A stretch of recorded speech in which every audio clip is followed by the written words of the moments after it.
Hi everyone, my name is Varg Kachikin.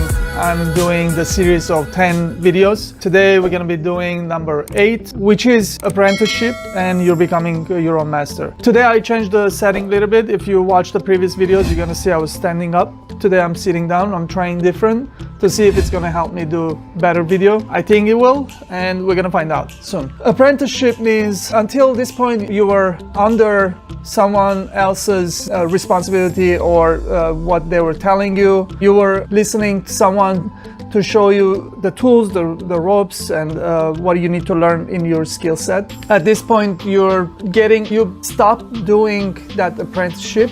You don't need to do it any longer. If you do, then go ahead and keep on doing it until you don't. But the number 8 video is about you're done with all that. Right now, you're at the point where you know a lot. You learn a lot and you have some experiences. You know how to solve problems and undo a lot of mistakes that happens when you're making. Meaning you have to know how to disassembling things that you've made and you're not satisfied yet.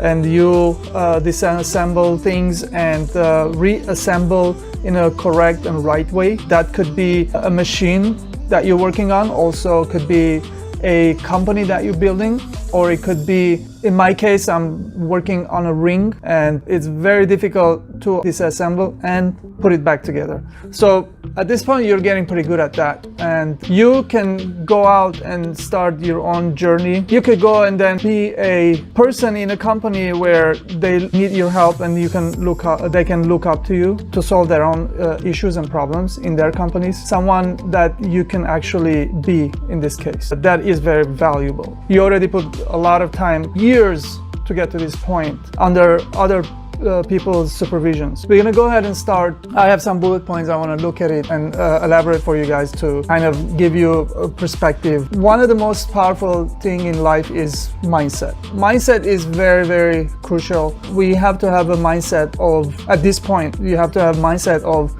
being your own master. You have to always remember that you are not experienced master, but you can actually do things that other people can't do because you already put your time, your effort in it. Despite a lot of criticism that you heard over the years, despite people told you can never be good. A lot of perseverance, a lot of sleepless nights, a lot of headaches, a lot of all kinds of turbulences. You got to this point. You learned a lot during all this time. And now it's time to put it in work. And mindset is very important. Right now, you have to become this mindset. You have to develop this mindset where you are pretty good without a lot of experience, but the experience will come. Following months and years, when you start doing your own, you're going to develop deeper and stronger mindsets that's going to help you out. I have done this, and I've seen a lot of my friends do it.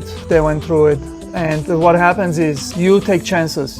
You take chances because you've never done it before and you don't know the outcomes most of the time. You just imagine and you wish for the best outcomes and you go for it, right? And a lot of times it doesn't work out. A lot of times it goes really not your way, and you have to stick to it. You have to be strong and develop that focused mindset where that's what it takes to build something, to make this work. Remember, you can always go back and ask your mentors. As long as you were able to keep really good tight with these people, that they help you to learn your skill, your new skill, and you have to make sure that you finish with them with a good standard when you leave their place. Stay close to them, stay friends. You're gonna need them. Yeah, at this point you're out there venturing your own journey, and you're gonna need these people. So once in a while, show up, say hello, and that's gonna go long ways. At this point right now, it's crucial how you look at yourself, and you have to understand you are very, very unique. Each of us as an individual, we're very unique people. We have our own way of seeing things, doing things. You have to understand what works, what doesn't work for you. You have to look each time, reflect, and you have to look at each time, each evening, when each morning you come in and out of your responsibilities. You have to look at what happens to you. How do you handle things? How do you perceive things? How do you talk to people? When you take a job, do you fully pay attention to what you're doing, or you're spending time talking to people next to you? Or do you get bothered when people are talking to you? You have to pay attention what you're doing, how this thing is working. This is all new for you, and you haven't done this before. There would be a lot of energy, especially if you're in a space where there's multiple of people doing what they're doing in there. There will be a bunch of energies in there. Each person is unique. You're unique. Pay attention what you're doing. Don't pay too much attention what they're doing, just a little, to see if that's gonna negatively influencing you. You have to find a way. Some people are loud, some people are very quiet. Quiet people, you guys kind of make sense, understand they're better to be around than louder people, since you need to focus and do what you need to do at this stage, because you're a master, you don't have that experience. You really need to be focused on what you're doing. Stay focused, build your surrounding accordingly. Be aware. Awareness is a good thing. Things happen, sometimes we don't remember, next day we go back, it happens again. After many times of happening, we get aggravated and we get frustrated, and frustration comes out, and that's not good. Wherever you are at that moment, that's important for you, that space, and pay attention. At nights, if you guys know about journal, if you have journal, that helps. When you go home, you write down things happen to you, and then after a little while, you open that journal and read who said what happened, everything. You're checking yourself and keeping check on yourself to see what you're going. Always be yourself, pay attention what's going on, and be unique. So until now, what happened, you learn a lot of habits, a lot.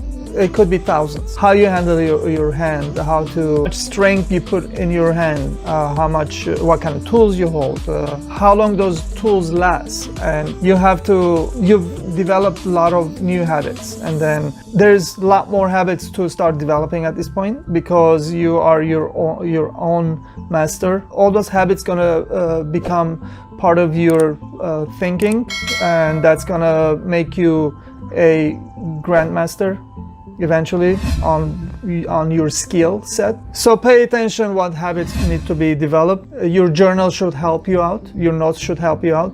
Learn what habits are missing, and then work towards those. When you do something many times, it will turn into a habit. So there's this thing, it's called keystone habits.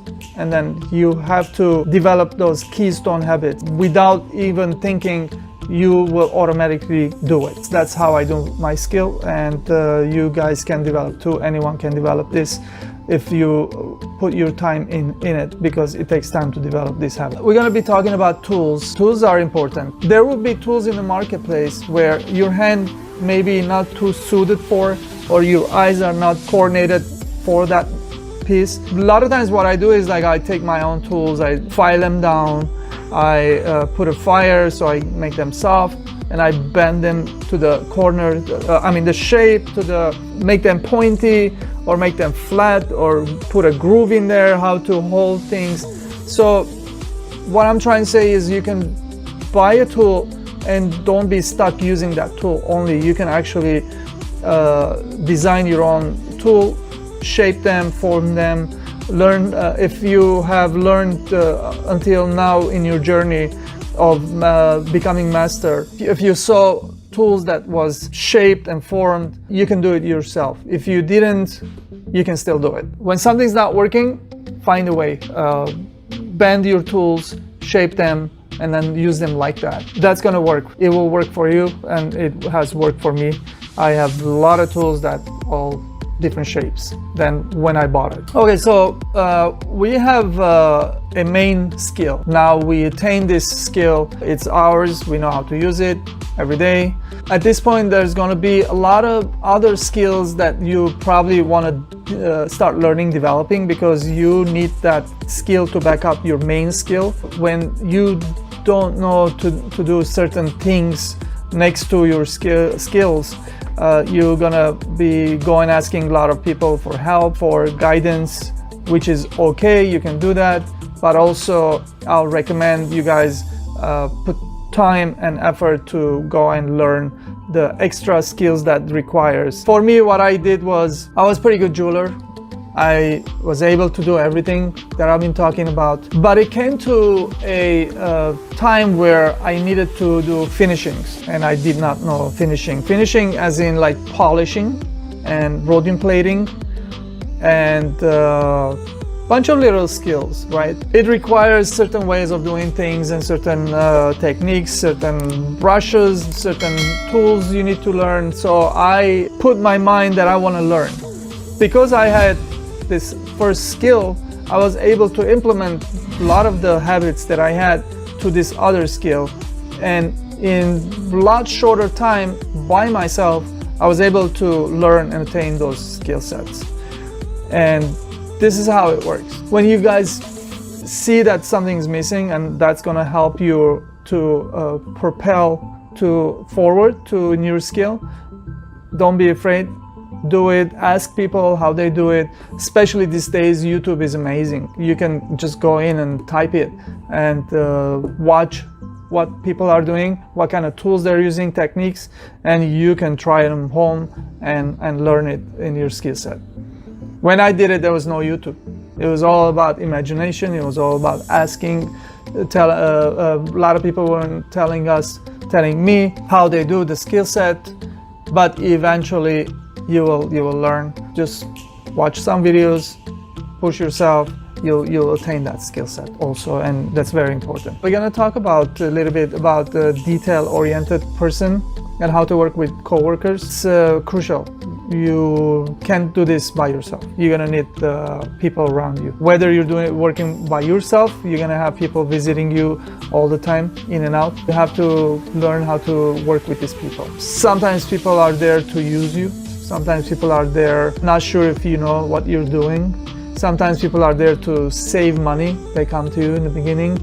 There's a lot of reasons, on and on. So you have to become detail-oriented person, meaning start developing a little bit rules. When people can come talk to you, what time, how much time you want to give them to talk to you. You have to give people their time to say what they have to say to you. Also, you have to have your own time, so you can put your time working and putting time and making your skill set. So detail-oriented is very important. Also, learn how to work with coworkers. If you're in an environment you still have coworkers around you, most of the time those guys probably they're working for the company, and you're probably I don't want to say like you're above them, because you know more.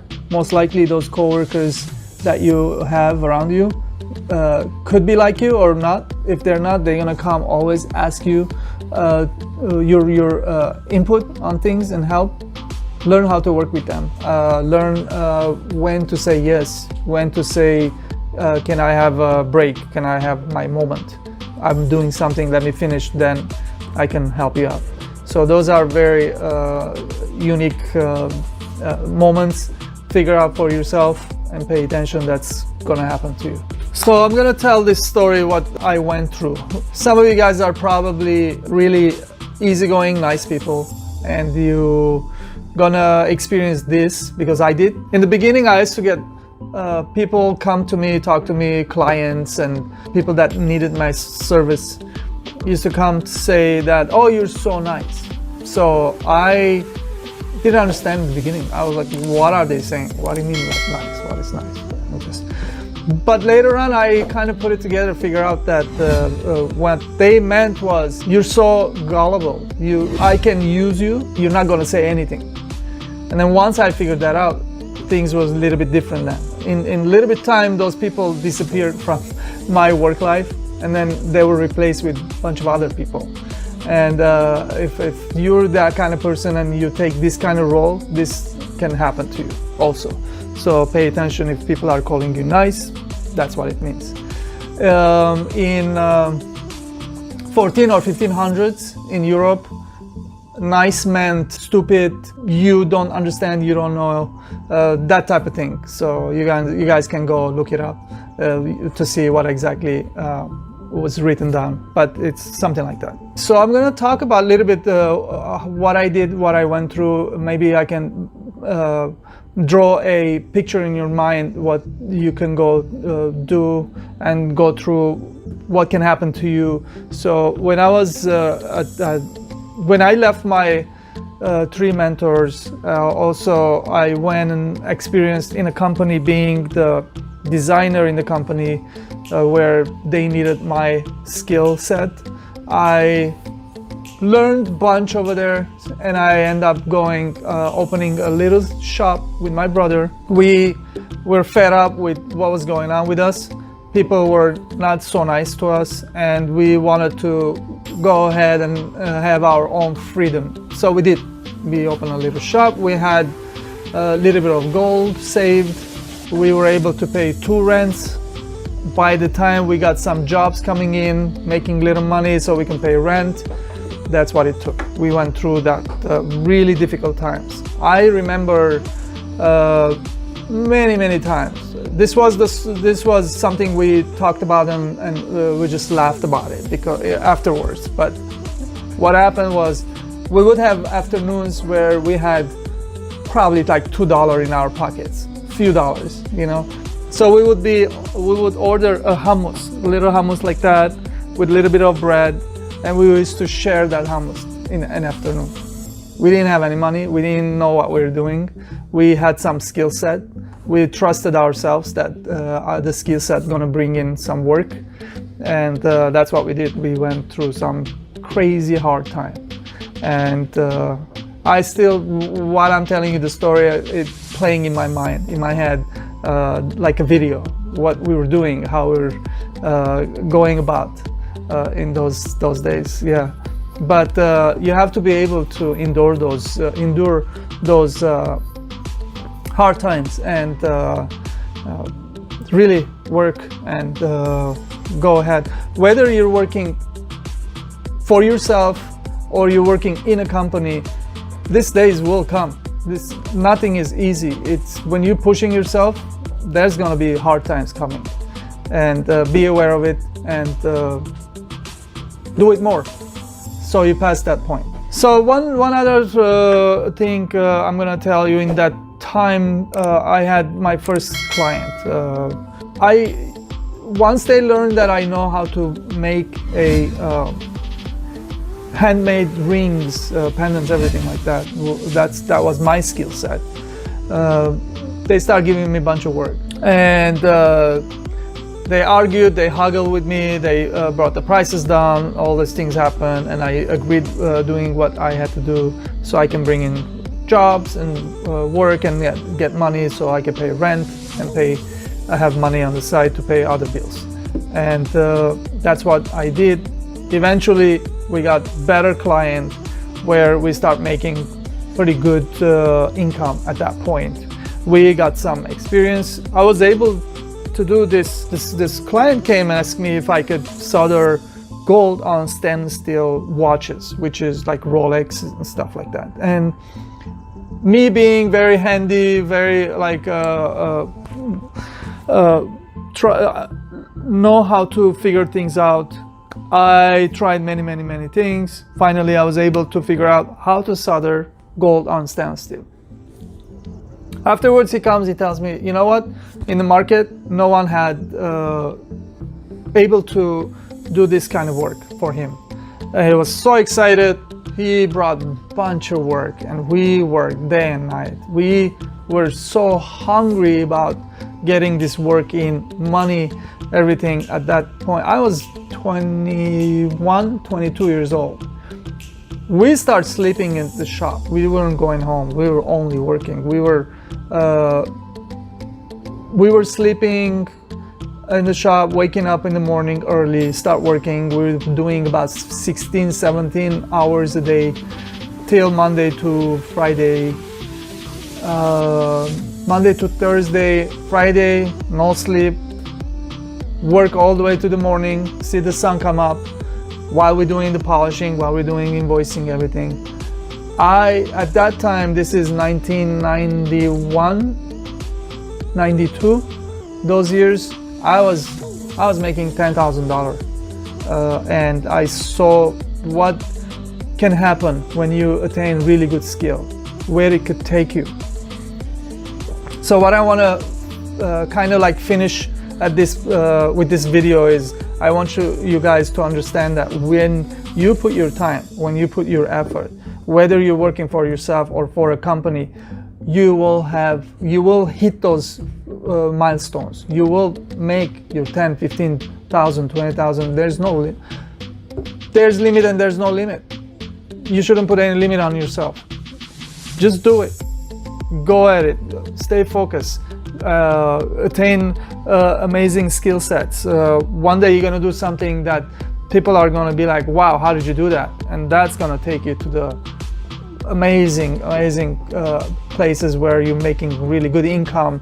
You're able to have really good life, and that's what's gonna come to you if you stick to your beginning goal, what you put for yourself. And I want to talk a little bit about apprenticeship and master. So at this level, you are no longer doing apprenticeship. You're way past that, but you still remember what it took, what were you doing and everything. Don't mistake both of them together. Right now you're a master. People looking at you differently. You don't need to talk about the apprenticeship days so much any longer. This is for you to know. You went through it. It's your own experience, and you're becoming your own master. Eventually, each time that you figure out new ideas, new ways of working, new tools, new things, you're becoming more and more and more master of your own skill set. So keep on doing it. I have more stories to tell you guys after. So I want to close it with this video over here, and I want to thank you guys for watching again. Our website is kbrothersjewelers.com. Please visit, see what we're doing, what kind of designs we're making. Leave your comments, feedbacks. We like to hear from you guys. Also, if you haven't subscribed to the YouTube channel, please subscribe. Tell your friends. Tell everyone about the YouTube channel. We'll be doing this kind of videos and a lot of videos about making jewelry, since this is what we do. We appreciate you guys. Thank you so much. Leave a comment, hit the like button. Thank you so much.